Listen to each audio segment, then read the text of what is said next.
Josh Duggar's cheating tricks in the auto business. Hello everyone, my name is Ella. Have a nice, lucky, and successful working day. After Josh's used car dealership closed down in 2019, Josh found a new job and he started his new job at Champion Motorcars with his younger brother, Jedidiah. Here Jedidiah holds the post of manager. I have a few tips for first-time car buyers to avoid car dealership scams. Many dealers cheat when they do not disclose that the car has ever been rescued after an accident or damage due to storms and floods. Secondly, they have hidden the number of kilometers from the buyer. To hide the truth, they have reset the speedometer of the car to a lower number. The third is improperly increasing the value of the car.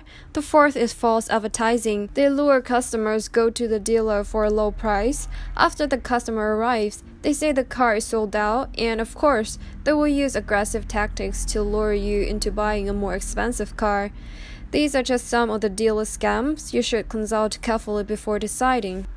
Back to the story of Josh and his tricks. Recently, a customer said he bought a motorhome from the Duggar brothers and the transaction took place in April 2020. All information about the car, features, how to use the car and pricing, Steve both worked through Josh Duggar.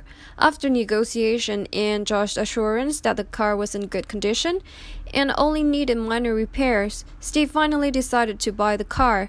But unfortunately, when Steve was on his way home, Steve discovered that his car was leaking because it was pouring rain. Not stopping there, he also discovered that the water line of the car and the water heater were broken. Steve asked for a replacement, but Josh's side said that they didn't have the parts to replace them.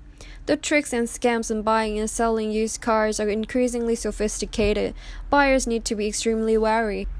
Steve said, "They told us AC had been repaired, but when we finally found old papers hid in the cabinet in the RV, there was an invoice showing AC system was dead and needing significant repairs, tons of other suspension, and other issues." With a cheap used car, but Steve have to spend a large amount to repair the car.